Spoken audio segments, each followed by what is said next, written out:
I'm Sebastian St John Clark, and I'm here today with Paul Lawrence, Chief Underwriting Officer for Hiscox London Market. Paul, one thing you mentioned when we last spoke was the need to bring back that element of courage to underwriting, that thing about when faced with a risk asking why not rather than simply why. Do you see that spirit of courage coming back?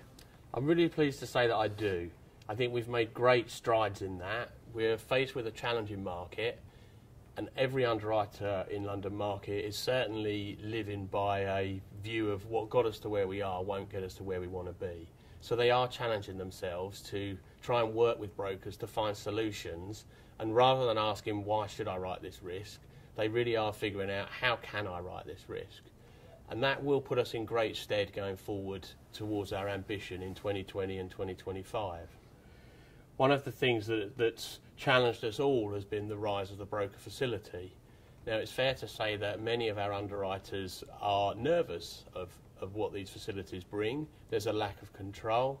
There's this fear of commoditisation, that the skill of picking risk is somehow being diminished. But I'm pleased to say that we've worked through that. We have supported many facilities with the bigger brokers. We wrote the Willis 360, which is one of the more high-profile ones that has been in the press. Now, after over 12 months of work, as I said, we finally got lines down in September last year, and the first risks flowed through in October. We have a monthly meeting with Willis to see how the facility's going, and I'm pleased to say to date that things are moving on nicely there.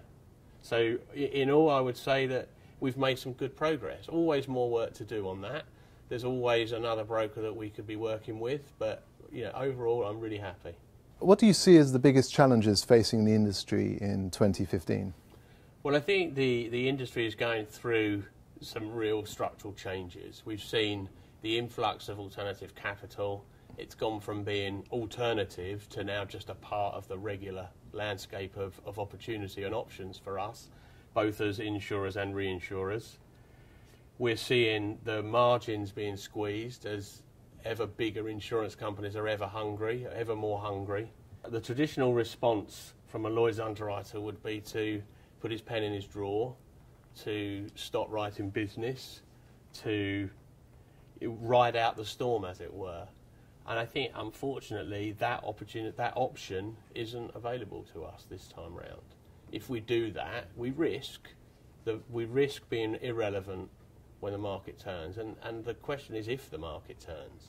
The capital that's flowed in is permanent, I believe, and it's certainly there's more and more of it ready to come in if any of the existing capital wants to leave. So I think simply put, the biggest challenge we face is that everybody's margin is being squeezed. So big challenges then, but what about the opportunities that those present for Hiscox London Market? Well, I agree, yes, they are big challenges, but our business plan for 2015 is an even more ambitious growth target, and we feel that we're up for the challenge. There is always new business for us to find. However hard it is to find, I believe we have a great team of underwriters who will find it. We've got great relationships with the major brokers. We're in a fortunate position where they are bringing us opportunities.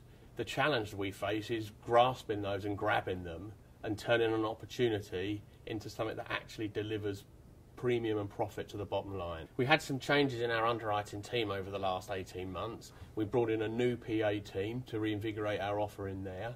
They've got very ambitious targets. They're bringing with them already new relationships with brokers that we'd previously not had, so I'm really excited about that. We've also finished building out our casualty team last year. The final members of that new team arrived, and we're now up to full strength there. And once again, they are already delivering double-digit growth year on year, and we look forward to seeing that, or I look forward to seeing that even more in 2015. So I think whilst there's a backdrop of of pessimism in the market in general, I personally am really excited for Hiscox London Market. I think the team I've got working with me are some of the best in the market, and that we have every chance of reaching or even exceeding our goals for 2015. We're coming towards the end of January 2015. What New Year's resolutions did you make at the beginning of the year, both for yourself and for work, and how many of those have you kept? The London Market staff would like to see more of me and hear more of me.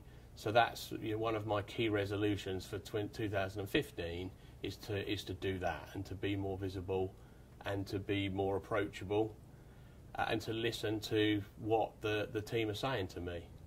On a personal note, I think like everybody anywhere has a desire to be fitter than they were. I've certainly managed to. I haven't actually started any exercise, so I can't have stopped it. So I don't know whether that actually counts as keeping your resolution. I'm certainly eating a lot healthier, and I've managed to lose a little bit of weight, and it hasn't gone back on, even over Christmas. Great. So I'll tick that as a positive. Great. So people are seeing more of you, but less of you. Indeed. Paul Lawrence, Thank you very much. Thank you. Thanks.